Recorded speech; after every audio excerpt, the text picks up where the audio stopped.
Welcome to Monstober with Amberstone Draws. I'm taking you guys through some fun werewolves, and I thought I would kick it off with one of the modern classics, 1981's An American Werewolf in London. Now, needless to say, these videos might contain spoilers, so if you haven't watched the movie yet, you might want to do that first. An American Werewolf in London is one of those movies that blends horror and comedy really well, playing up David's dead friend for laughs as he deteriorates on screen. His dead friend was always my favorite part of the movie, and they won an Oscar for makeup effects, and really, they ought to have. The effects in this are really well done. The transformation sequence is still a benchmark. It's excruciatingly slow, and you can just feel how much it hurts.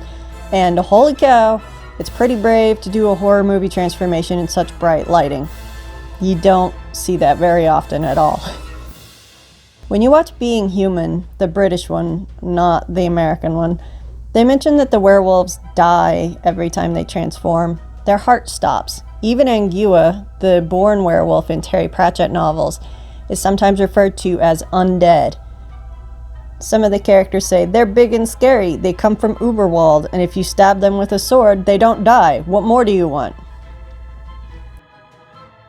It's odd for Americans because we think of werewolves as very vibrant, very alive, very animal.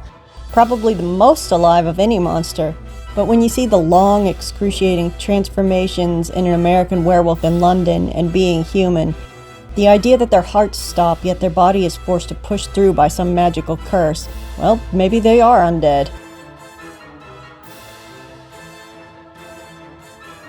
An American Werewolf in London is pretty slow-paced by today's standards, and though the werewolf was a sort of reveal back in the day, we all know it's there now, so the slow build-up just feels painful for us to get to 10 minutes of werewolf at the end. This werewolf always kind of disappointed me when I was younger. It's bulky, it's lumbering, it's kind of unrealistic looking.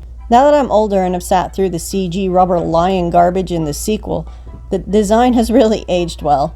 It's unique and it really shines in close-up shots where you can see the work they put into the muzzle with its different motors moving under the skin.